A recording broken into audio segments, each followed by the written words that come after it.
Hello students, my self Meenakshi और मैं आपका बहुत बहुत बहुत स्वागत करती हूँ यूजीसी नेट कॉमर्स पेपर 2 के लिए टीचर्स अड्डा के इस शानदार प्लेटफॉर्म पे।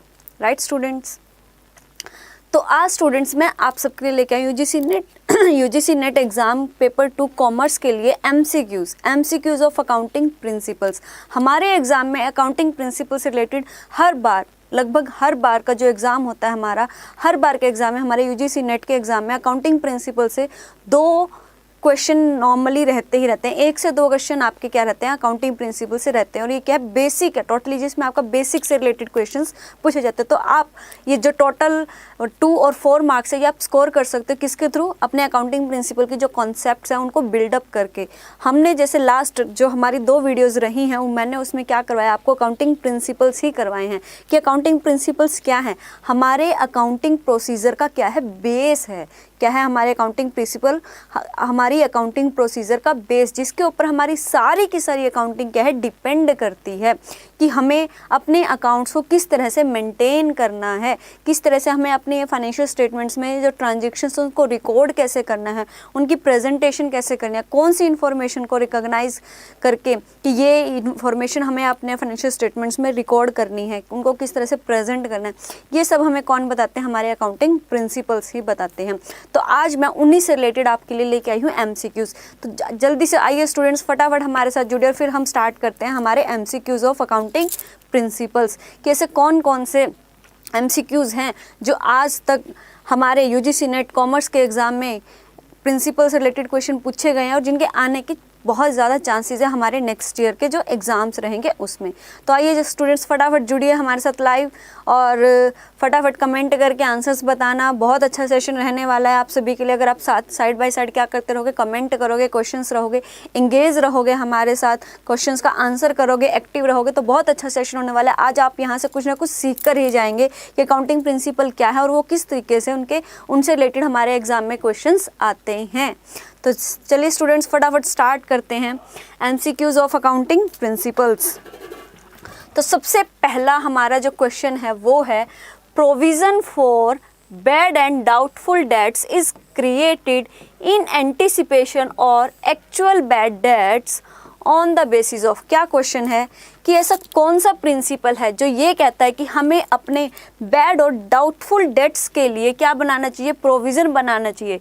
किसका, या तो एंटिसिपेशन का, मीन्स एक आइडिया लगा के कि इतने हमारे हो सकते हैं, या फिर एक्चुअल में हमारे जो है बैड डेट्स इतने हो चुके कि लास्ट ईयर जैसे मान लो हमारे जो बैड डेट्स है, हमारी जितनी भी क्रेडिट सेल थी उसका 1% हमारे क्या रहे थे, बैड डेट्स रहे थे। राइट, तो एक्चुअल में हमारे इतने रहे थे, या तो एक्चुअल में हमारे इतने हुए थे बैड डेट्स, या फिर हम उनका क्या कर रहे हैं, सिर्फ एक आइडिया लगा रहे हैं कि इतने हो सकते हैं। उनके लिए जो बैड और डाउटफुल डेट्स है उनके लिए हम क्या बना रहे हैं, प्रोविज़न बनाते हैं।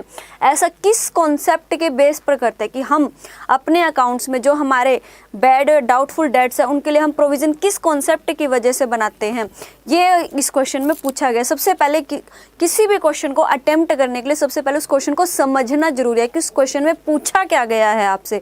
तो इस क्वेश्चन में आपसे पूछा गया कि ऐसी कौन सी कॉन्सेप्ट है जिसके बेस पे हम बैड और डाउटफुल डेट्स के लिए क्या करते हैं, प्रोविज़न बनाते हैं। तो टेल मी स्टूडेंट्स, आपके पास ऑप्शंस है conservatism concept, going concern concept, disclosure concept और मनी मेजरमेंट कॉन्सेप्ट। ये 4 कॉन्सेप्ट है। ये 4 कॉन्सेप्ट में से हमें ये बताना है कि कौन सी कॉन्सेप्ट हमें ये बताती है कि इनमें से इस कॉन्सेप्ट के बेस पर हम बैड और डाउटफुल डेट्स के लिए क्या करते हैं, अपने प्रोविज़न बनाते हैं।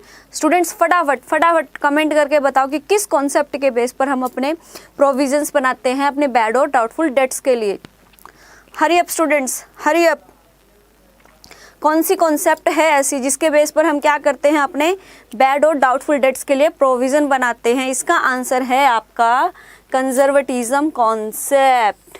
ये हमने अपनी क्लास में भी डिस्कस किया था, क्या कि कंजर्वेटिज्म कॉन्सेप्ट क्या कहती है, हमारी कंजर्वेटिज्म कॉन्सेप्ट कहती है कि जितने भी हमारे फ्यूचर के एक्सपेंसेस या लॉसेस हैं, हमें उनके लिए ऑलरेडी क्या रहना चाहिए, प्रिपेयर रहना चाहिए कि अगर कोई भी किसी भी टाइप का कोई भी एंटिसिपेटेड लॉस है या कोई भी एंटिसिपेटेड एक्सपेंसेस है जो हमें लग रहा है कि फ्यूचर में वो चीज़ हो सकती है, उस एक्सपेंस के लिए, उस लॉस के लिए हमें आज ही क्या हो जाना चाहिए, प्रिपेयर हो जाना चाहिए, रेडी हो जाना चाहिए।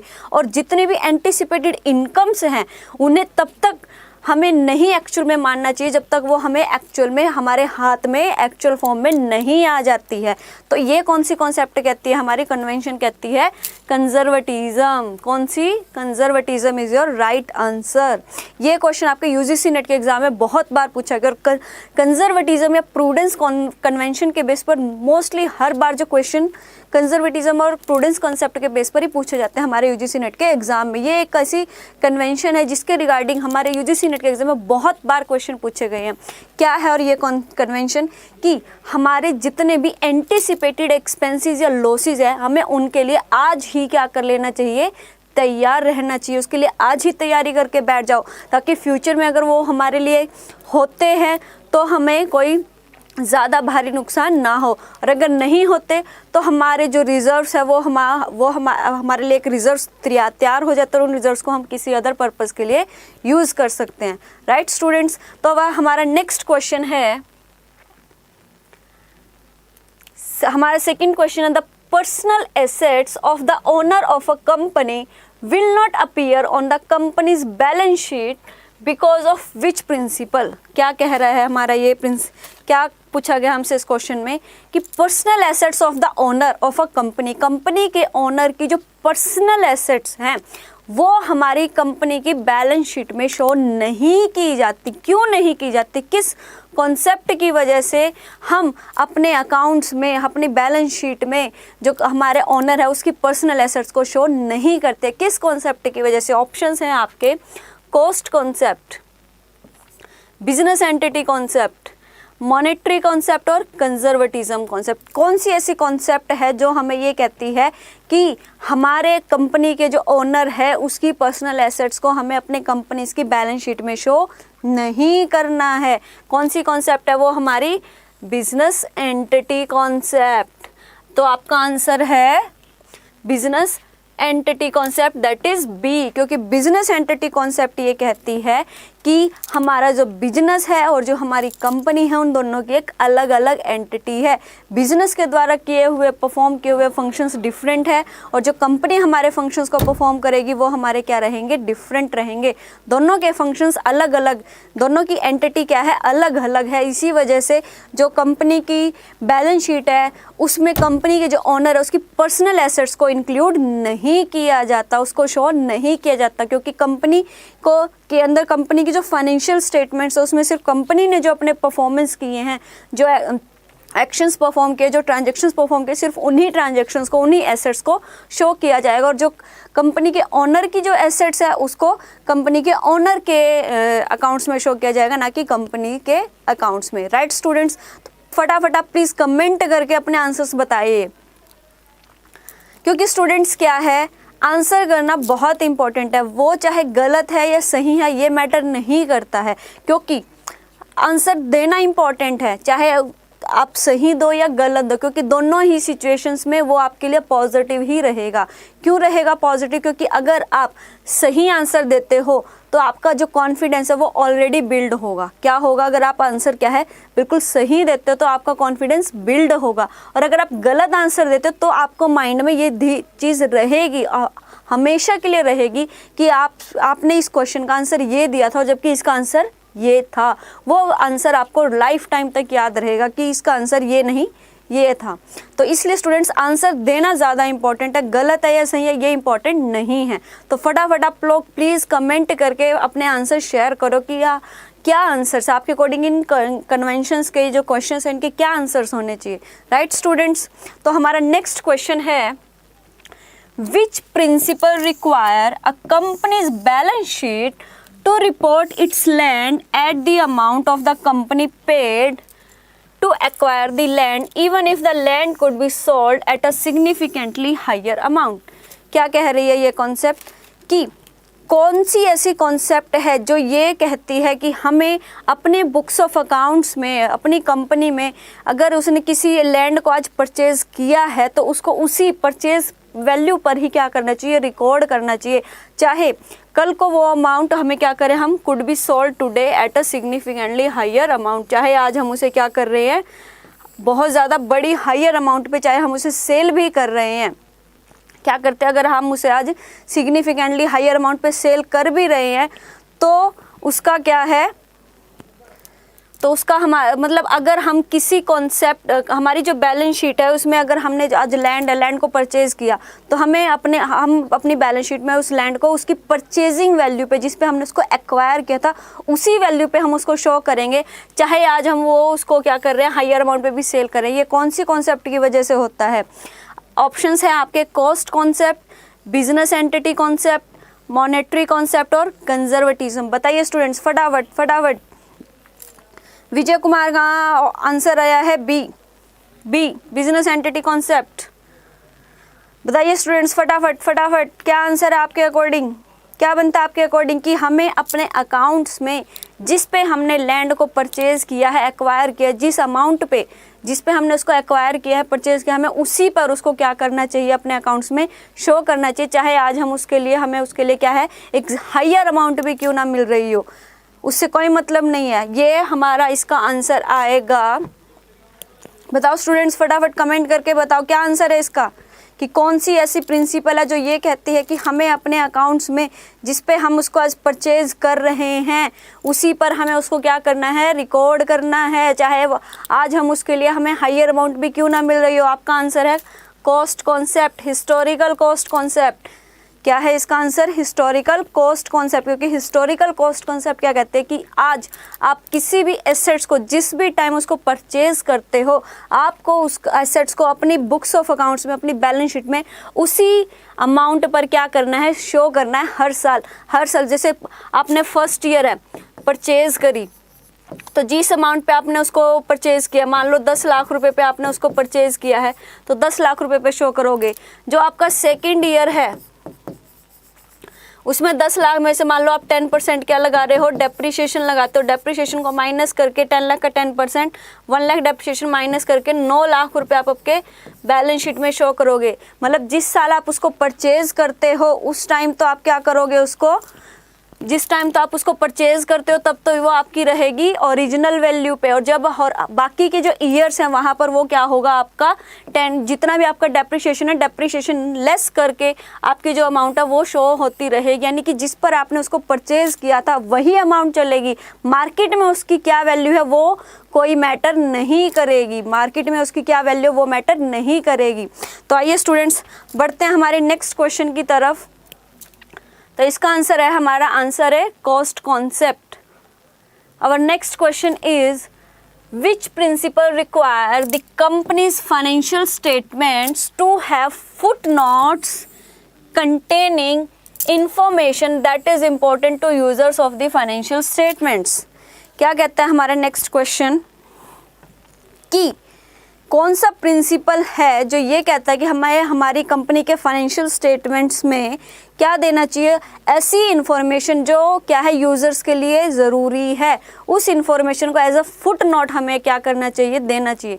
कौन सी जो प्रिंसिपल है वो ये कहती है कि हमें अपनी कंपनी के बैलेंस शीट में अगर कोई इन्फॉर्मेशन जो है उनके यूज़र्स के लिए क्या है इम्पॉर्टेंट है तो उसको हमें क्या करना चाहिए, as a footnote information में देना चाहिए। कौन सी कॉन्सेप्ट है जो हमें ये बताती है? आपके ऑप्शंस है conservatism concept, business entity concept, full disclosure, materiality. कौन सी कॉन्सेप्ट है जो हमें ये बताती है कि अगर कोई इन्फॉर्मेशन यूज़र्स के लिए क्या है इम्पॉर्टेंट है, कोई भी इन्फॉर्मेशन जो यूज़र्स के लिए क्या है इम्पॉर्टेंट है तो उस इंफॉर्मेशन को हमें कंपनी की बैलेंस शीट में as a footnote show करना चाहिए। कौन सी कॉन्सेप्ट है जो इस बारे में हमारी बात करती है? फटाफट स्टूडेंट्स कमेंट करके बताइए कौन सी ऐसी है हमारी जो हमें ये बताती है कि अगर कोई इन्फॉर्मेशन यूज़र्स के लिए क्या है इम्पोर्टेंट है तो उसे हमें कंपनी की बैलेंस शीट में as a footnote show करना चाहिए।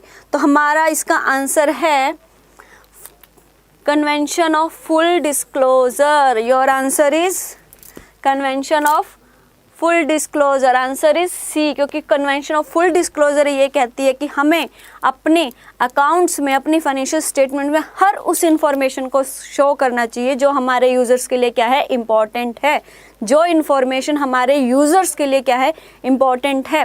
ऑल सिग्निफिकेंट इन्फॉर्मेशन का हमें क्या करना चाहिए, उनका फुल्ली डिस्क्लोज करना चाहिए, चाहे वो हमें कंपनी की बैलेंस शीट में एज अ फुटनोट ही क्यों ना शो करना पड़े। ये हमने अपनी क्लास में भी डिस्कस किया था, right students.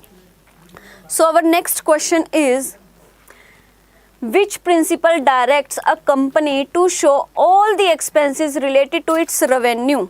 Which principle directs a company to show all the expenses related to its revenue of a specified period even if expenses were not paid in that period? कि कौन सी concept है जो हमें ये कहती है कि कंपनी को अपने सारे एक्सपेंसेस उस स्पेसिफाइड पीरियड के रेवेन्यू के साथ शो करने चाहिए, चाहे आपने उसके लिए एक्सपेंसेस पे किए हों या नहीं किए हों। कौन सी कॉन्सेप्ट है जो हमें ये कहती है कि to show all the expenses related to its revenue, कि एक टाइम पीरियड से रिलेटेड जितनी भी इनकम है और उस इनकम से रिलेटेड जितने भी एक्सपेंसेस हैं, उन सभी एक्सपेंसेस को हमें क्या करना चाहिए, शो करना चाहिए, चाहे हमने उन एक्सपेंसेस को पे किया है या नहीं किया है। क्या पूछा गया इस क्वेश्चन में? इस क्वेश्चन में हमसे पूछा गया है कि ऐसी कौन सी प्रिंसिपल है जो जो हमारा एक पीरियड है उससे रिलेटेड जितने भी रेवेन्यूज है, उन रेवेन्यू से रिलेटेड जितने भी एक्सपेंसेस है, वो हमें सारे के सारे क्या करने चाहिए, शो करने चाहिए, चाहे उसके लिए आपने एक्चुअल में एक्सपेंसेस पे किए हैं या नहीं किया। कौन सी कॉन्सेप्ट है जो ऐसा कहती है, बताओ स्टूडेंट्स, फटाफट आंसर कमेंट करके बताओ। आपके ऑप्शन है cost concept, matching concept, monetary concept और मटेरियलिटी। मोहित सिंगला का आंसर आया है बी। फटाफट स्टूडेंट्स, फटाफट बताओ क्या आंसर है, आप फटाफट कमेंट करके बताओ। इसका आपका आंसर है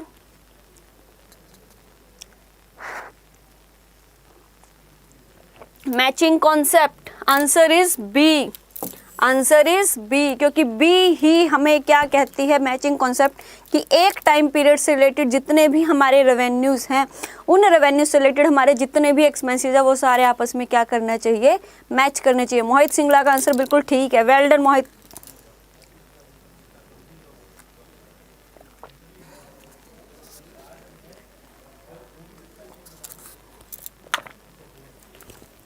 चलो स्टूडेंट्स बढ़ते हैं हमारे नेक्स्ट क्वेश्चन की तरफ।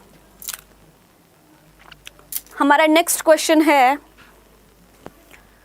which principle is associated with the assumption that the company will continue on long enough to carry out its objective and commitment?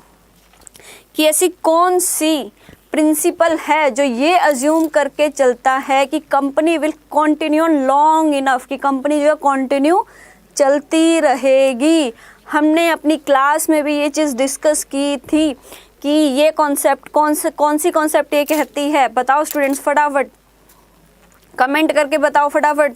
कौन सी ऐसी कॉन्सेप्ट है जो ये अज्यूम करके चलती है कि company will continue long enough, कि कंपनी जो है कंटिन्यू चलती रहेगी अपने जो भी उसके ऑब्जेक्टिव्स है, जो उसकी कमिटमेंट्स हैं, उन सबको करने के लिए। मोहित का आंसर आया है 6th B, going concern concept. बिल्कुल सही, आपका आंसर है गोइंग कंसर्न कंसेप्ट, क्योंकि गोइंग कंसर्न कंसेप्ट ही कहती है कि जो बिजनेस है वो एक लॉन्ग पीरियड तक, फ्यूचर टाइम पीरियड में चलता रहेगा। Well done Mohit, well done, well done.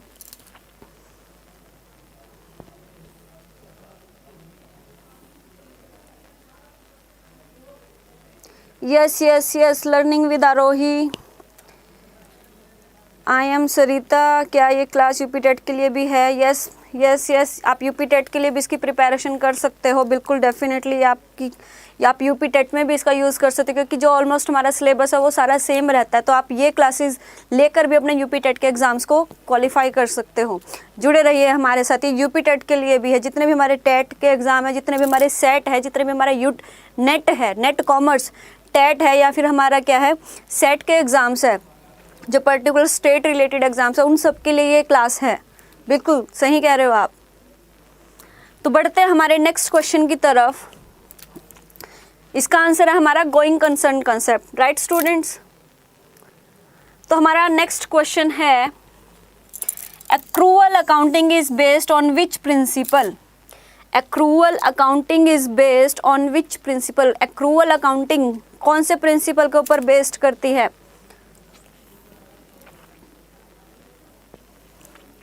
कौन सी एक्रूअल अकाउंटिंग हमारी किसके ऊपर बेस करती है? Cost concept, full disclosure, matching या मटेरियलिटी? एक्रूअल बताओ स्टूडेंट्स, फटाफट फटाफट। एक्रूअल कॉन्सेप्ट हमारी किसके ऊपर बेस्ड करती है? Accrual concept. एक्रूअल अकाउंटिंग क्या कहती है? एक्रूअल अकाउंटिंग कहती है कि हमें अपने अकाउंट्स में जो ट्रांजैक्शंस हैं, अगर हमारे बिजनेस में जो भी ट्रांजैक्शन हुई है, हमें उस ट्रांजैक्शन को उसी टाइम पे क्या कर लेना चाहिए? रिकॉर्ड कर लेना चाहिए। चाहे आपको उसके लिए जो अमाउंट है, जो पैसा है, जो सेल है, चाहे वो आज मिले या आपको फ्यूचर में मिले, ये कोई मैटर नहीं करता है। मतलब अगर आज आपने कोई भी ट्रांजैक्शन अपने बिजनेस में करी है तो उसको आज ही के दिन प्रेजेंट टाइम पर ही क्या कर लेना चाहिए? उसको रिकॉर्ड। यानी कि जब भी आपकी कोई ट्रांजैक्शन अक्कर होती है, आपको उस ट्रांजैक्शन को उसी टाइम क्या कर लेना है? रिकॉर्ड कर लेना है। क्या कर लेना है? उससे रिकॉर्ड। चाहे वो आपकी कैश में की गई हो या फिर आपकी क्या की गई हो? क्रेडिट में की गई हो, किसी भी वे में की गई हो। तो एक्रूअल अकाउंटिंग ये कहते हैं। अब ये किसके ऊपर बेस्ड है हमारी? बताओ स्टूडेंट्स फटाफट। एक्रूअल अकाउंटिंग हमारी किसके ऊपर बेस्ड है? मोहित सिंगला का आंसर आया 7th बी। फुल डिस्क्लोजर नहीं, गलत है। Mohit now you are wrong. Full disclosure ये नहीं कहती है। एक्रूअल अकाउंटिंग हमारी क्या कहती है? अभी मैंने आपको बताया, एक्रूअल अकाउंटिंग कहती है कि हमें अपने अकाउंट्स में जो ट्रांजैक्शन है जब हुई है उसको उसी टाइम पे रिकॉर्ड कर लेना चाहिए। चाहे आपको उसके लिए कैश मिले या ना मिले, इट्स डजंट मैटर। तो आपका इसका आंसर है, your answer is C, matching concept. क्योंकि मैचिंग कॉन्सेप्ट क्या कहती है कि एक टाइम के जितने एक्सपेंसेस हैं और उसी टाइम के जितनी इनकम है वो सारे आपस में क्या करनी चाहिए? मैच करने। क्योंकि इसी कॉन्सेप्ट की वजह से एक टाइम के सारे एक्सपेंसेस उसी टाइम की सारी इनकम के साथ क्या होना चाहिए? चार्ज होने चाहिए। कि ये ना हो कि आपकी जो, मान लो आपके 2012 में आपने कोई एक्सपेंस किए, ठीक है, फिर आपने 2013 में किए, तो 2013 के जो एक्सपेंसेस हैं वो 2012 के जो एक्सपेंसेस है वो 2012 की इनकम के साथ ही एडजस्ट होने चाहिए। क्योंकि अगर ये एक्सपेंसेस हमारे उसी साल की इनकम के साथ एडजस्ट नहीं होंगे तो वो नेक्स्ट ईयर का जो एक्सपेंसेस है, हमारे जो प्रॉफिट है, उसको क्या करेंगे? अफेक्ट करेंगे। तो matching concept is your answer. Matching concept is your answer. Our next question is, बढ़ते हैं हमारे नेक्स्ट क्वेश्चन की तरफ। हमारा नेक्स्ट क्वेश्चन है, a retailer wishes to report its merchandise inventory on its balance sheet at its retail value. एक retailer है, ठीक है, एक रिटेलर है और वो अपनी जितना भी उसका स्टॉक है उसको वो अपनी बैलेंस शीट में उसकी रिटेल वैल्यू पर ही क्या करना चाहता है? डिस्क्लोज करना चाहता है, उसी पर रिकॉर्ड करना चाहता है। तो this would violate which accounting principle? तो वो कौन से अकाउंटिंग प्रिंसिपल की क्या करना है? अवहेलना कर रहा है। एक रिटेलर है, क्या पूछा गया इस क्वेश्चन में कि एक रिटेलर है और वो रिटेलर है, उसके पास जितना भी उसका स्टॉक है, इन्वेंटरी है, उस इन्वेंटरी को वो क्या करना चाहता है? अपनी बैलेंस शीट में जो उसकी रिटेल वैल्यू है उसी पर शो करना चाहता है। तो ये ऐसा करके वो कौन से प्रिंसिपल की अवहेलना कर रहा है? इस क्वेश्चन में ये पूछा गया है। तो आपके ऑप्शंस हैं concept, full disclosure, revenue recognition और मटेरियलिटी। किस कॉन्सेप्ट की अवहेलना कर रहा है वो? बताओ स्टूडेंट्स, बहुत ही सिंपल सा क्वेश्चन है। बताओ स्टूडेंट्स, फटाफट फटाफट फटाफट आंसर करो।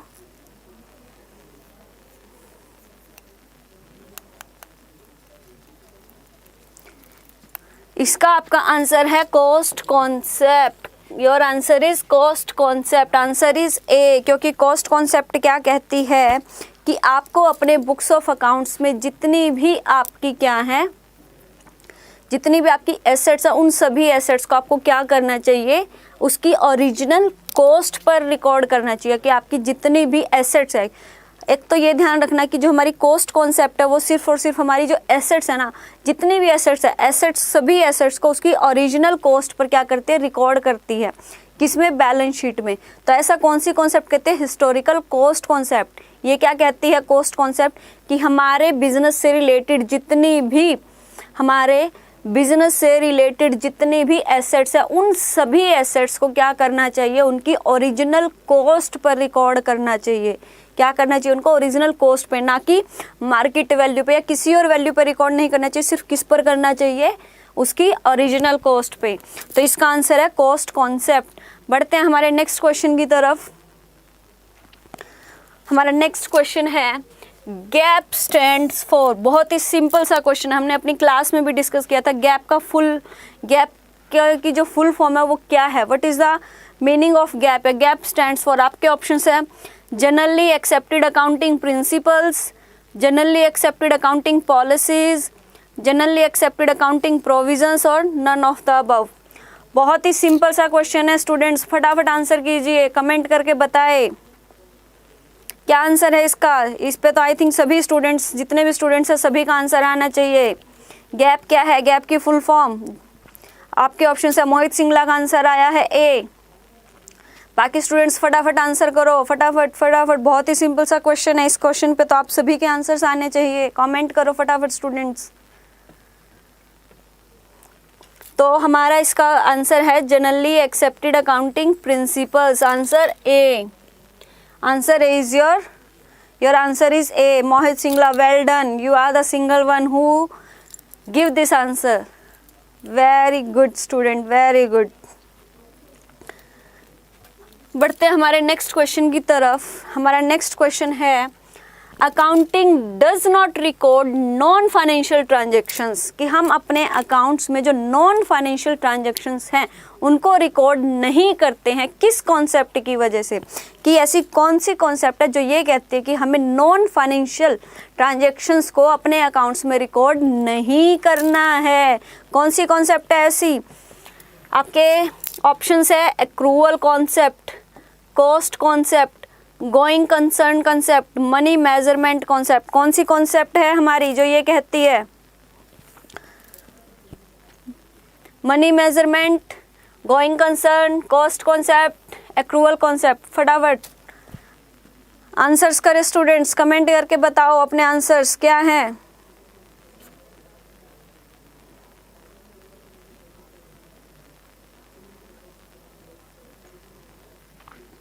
फटाफट स्टूडेंट्स आंसर करो, क्या है ऐसी कौन सी कॉन्सेप्ट है जो हमें ये कहती है कि हमें अपनी नॉन फाइनेंशियल ट्रांजैक्शंस को रिकॉर्ड नहीं करना चाहिए। कौन सी कॉन्सेप्ट है, इसका आंसर है आपका money measurement concept.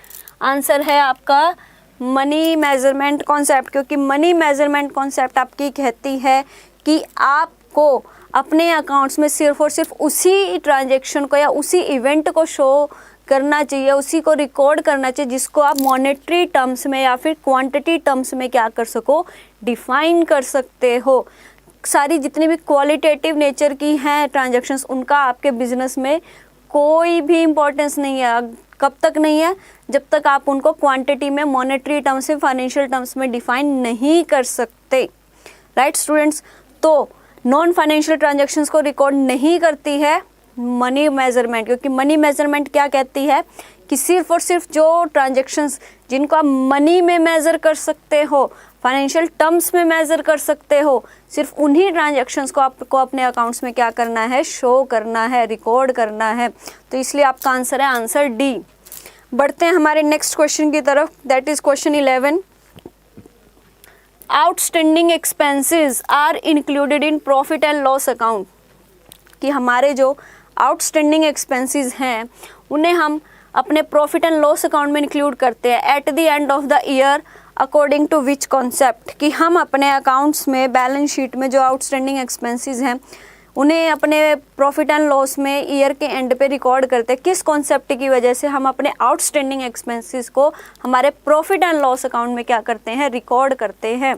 Tell me students, फटाफट फटाफट।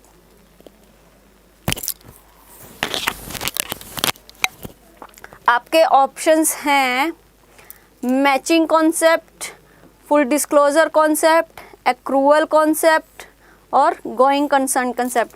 किस कॉन्सेप्ट की वजह से हम जो हमारे आउटस्टैंडिंग एक्सपेंसेस हैं उन्हें क्या करते हैं, अपने प्रॉफिट एंड लॉस में शो करते हैं? आपका आंसर है आंसर ए, मैचिंग कॉन्सेप्ट। क्या है? Matching concept. Your answer is a. Mohit Singla, very good very good, बहुत अच्छे बहुत अच्छे। आपका आंसर है A is your correct answer. क्योंकि मैचिंग कॉन्सेप्ट क्या कहती है हमें कि एक टाइम के, एक पर्टिकुलर टाइम पीरियड के जितने भी एक्सपेंसेस हैं वो एक्सपेंसेस उसी पर्टिकुलर टाइम पीरियड के जो रेवेन्यूज है उनसे क्या होने चाहिए, चार्ज होने चाहिए। और इसी कॉन्सेप्ट की वजह से जो आउटस्टैंडिंग एक्सपेंसेस है, प्रीपेड एक्सपेंसेस है, उनको उसी टाइम पीरियड में क्या किया जाता है, चार्ज किया जाता है। चाहे वो आपको पे किए गए हो या पे ना किए गए, या एडवांस में पे कर दिए गए हो या बाद में पे करे हो, इसका कोई मैटर नहीं है। ठीक है, वो क्या है, सिर्फ और सिर्फ कि एक टाइम, अगर आपने 2012 में कोई एक्सपेंस किए हैं तो वो एक्सपेंस आपके 2012 की इनकम से ही एडजस्ट किए जाएंगे, चाहे आपने उसको 2013 में पे किया है या फिर आपने उसको 2011 में पे किया है। समझो बात को। मैचिंग कॉन्सेप्ट क्या कहती है कि एक टाइम के जितने भी एक्सपेंसेस हैं उन सभी एक्सपेंसेस को उसी टाइम पीरियड की जो इनकम है उसी से क्या करना चाहिए, हमें चार्ज करना चाहिए। अगर आपके जो एक्सपेंसेस हैं 2012 में आपने क्या किए एक्सपेंसेस, वो 2012 की इनकम से ही क्या होने चाहिए, चार्ज होने चाहिए आपके। ठीक, ये मैटर नहीं करता है कि आपने उनकी पेमेंट कब करी है। चाहे आपने उनकी जो पेमेंट है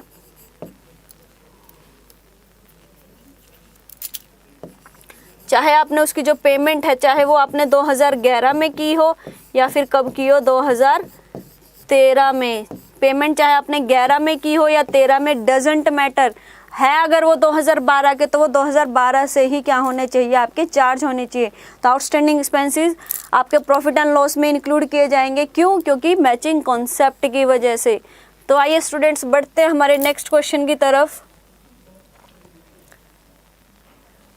हमारा नेक्स्ट क्वेश्चन है,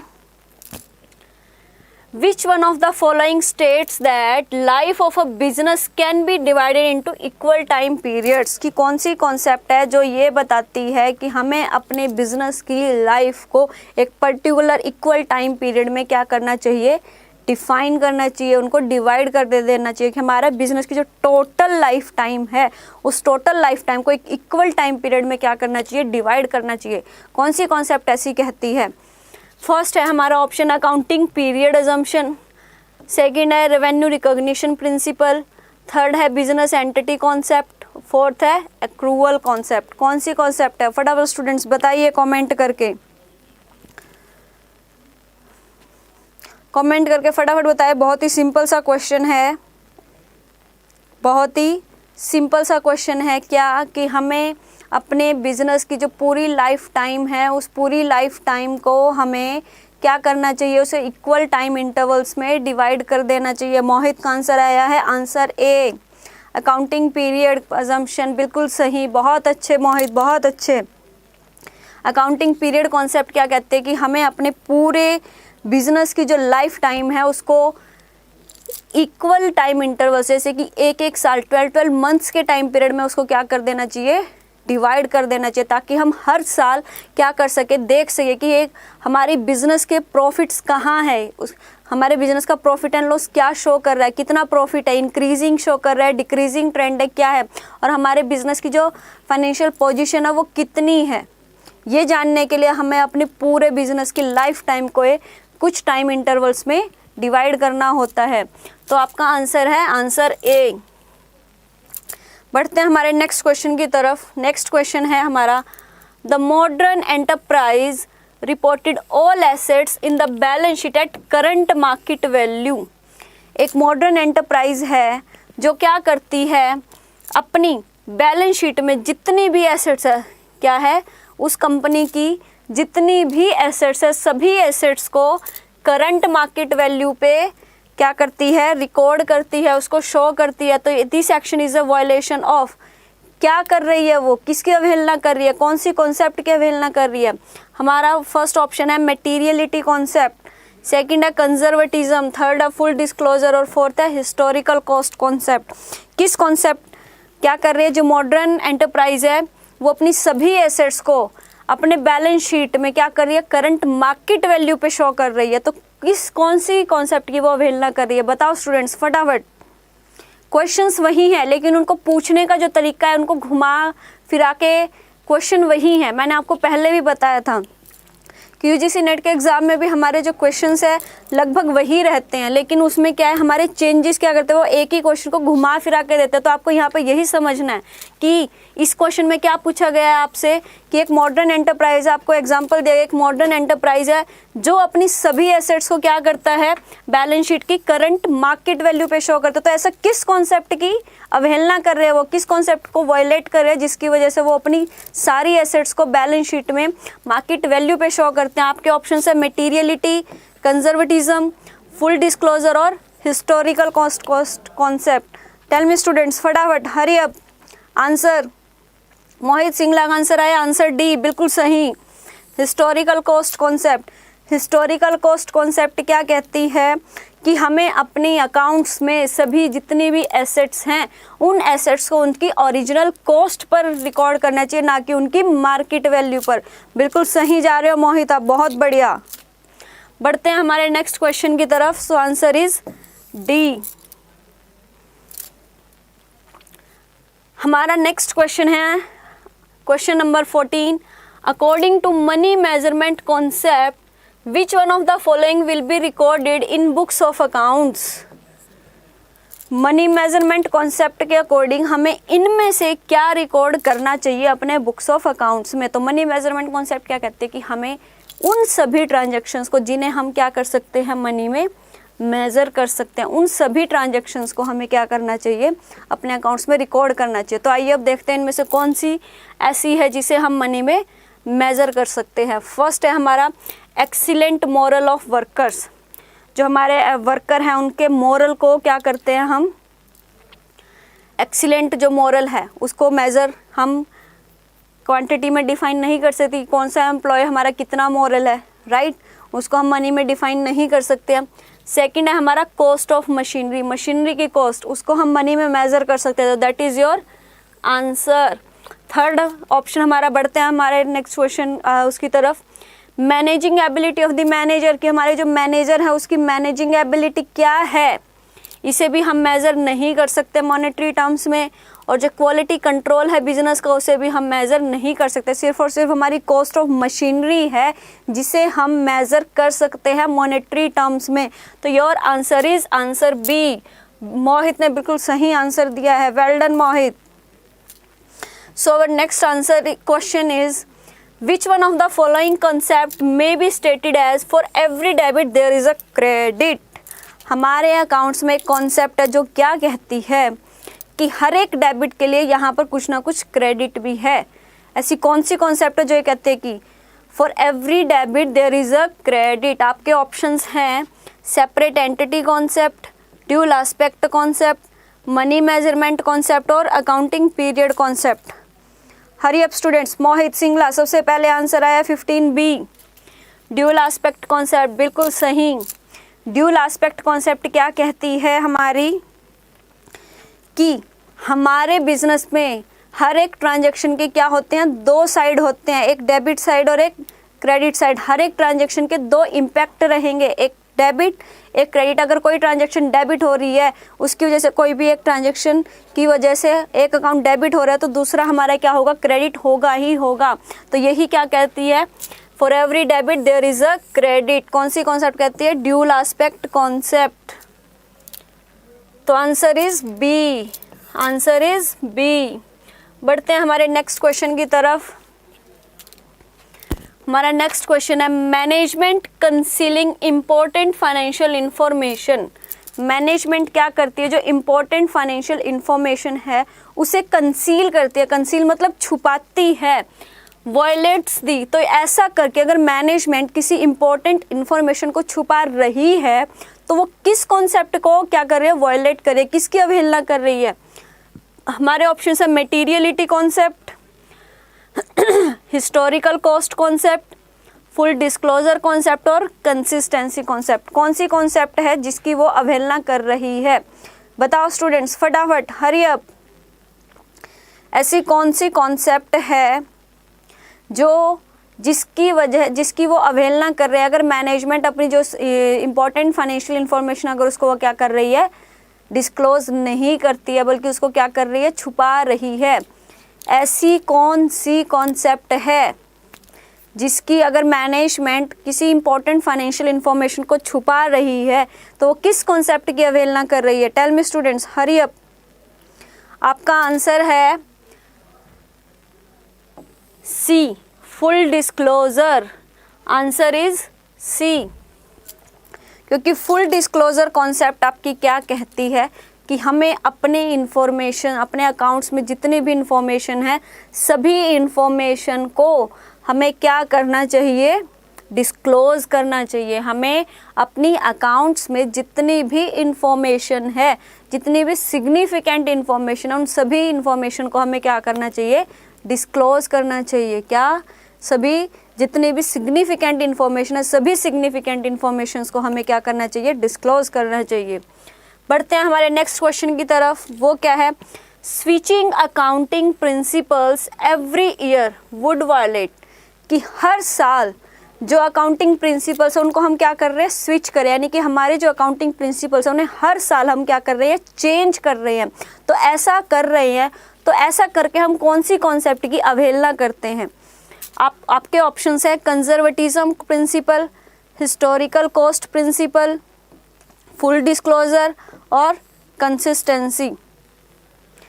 बताओ स्टूडेंट्स, ऐसी कौन सी कॉन्सेप्ट है जिसकी वजह से हम, अगर हम ऐसा करते हैं कि हर साल हम अपने जो रूल्स हैं, हमारे मेथड्स हैं, जिनको हम फॉलो कर रहे हैं अपने अकाउंट्स को मेंटेन करते हुए, जो हमारे अकाउंटिंग प्रिंसिपल्स हैं उनको हर साल हम क्या कर रहे हैं, चेंज कर रहे हैं। अपने अकाउंट्स को मेंटेन करते हुए हम जितने भी हैं उनको चेंज कर रहे हैं, तो वो किस कॉन्सेप्ट की अवहेलना करते हैं।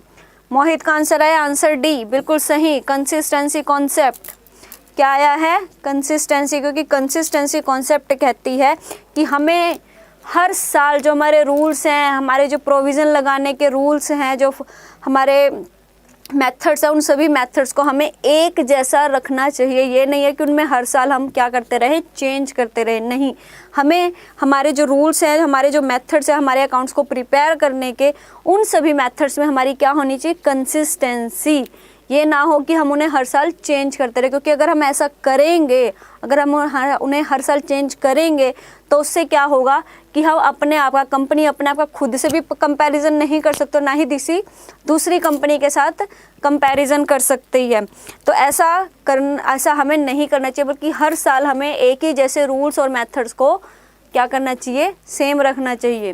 तो आपका आंसर है answer D, your answer is D. बढ़ते हैं हमारे नेक्स्ट क्वेश्चन की तरफ।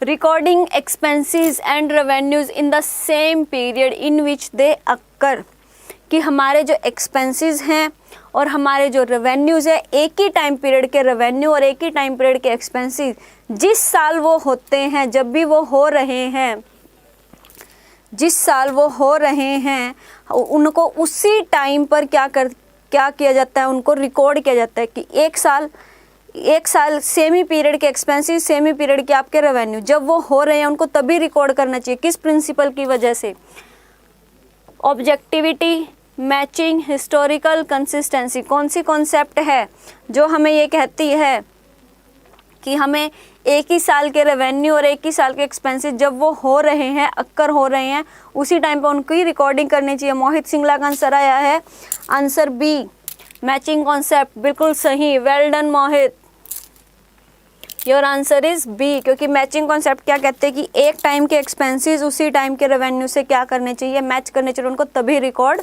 करना चाहिए, चाहे वो आपकी पेमेंट हुई है या नहीं, आपको उसके लिए रेवेन्यू मिला है या नहीं मिला। अगर वो हो गए हैं तो उनको उसी टाइम पे आपको रिकॉर्ड करना है। पेमेंट हुई है नहीं हुई है डजेंट मैटर, रेवेन्यू जनरेट हुआ है या नहीं हुआ है, आपको मिला या नहीं मिला डजेंट मैटर, सिर्फ अगर वो ट्रांजैक्शन हो गई है तो आपको अपने अकाउंट्स में उसको तभी रिकॉर्ड कर लेना है। बिल्कुल सही मोहित। अब नेक्स्ट और लास्ट क्वेश्चन है, revenue recognition principle dictates that all types of income should be recorded और रिकॉग्नाइज्ड। जो हमारी रेवेन्यू रिकॉग्निशन प्रिंसिपल है वो क्या कहती है कि जितने भी हमारी इनकम है उनको हमें क्या करना चाहिए, रिकॉर्ड करना चाहिए। व्हेन, कब हमें उनको रिकॉर्ड करना चाहिए, when cash is received, at the time of accounting period, when they are earned और व्हेन इट इज पेड। बताओ क्या आंसर है इसका। बिल्कुल मोहित सिंगला का आंसर आया 19 का सी, व्हेन दे आर अर्नड। बिल्कुल सही।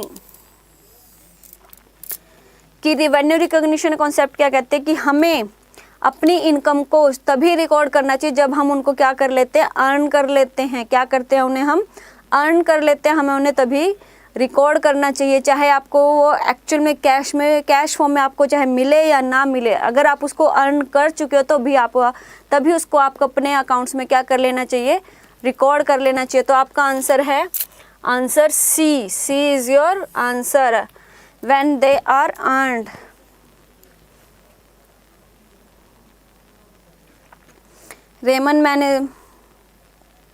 रेमन का भी आंसर आया answer C, very well done students, बहुत बढ़िया।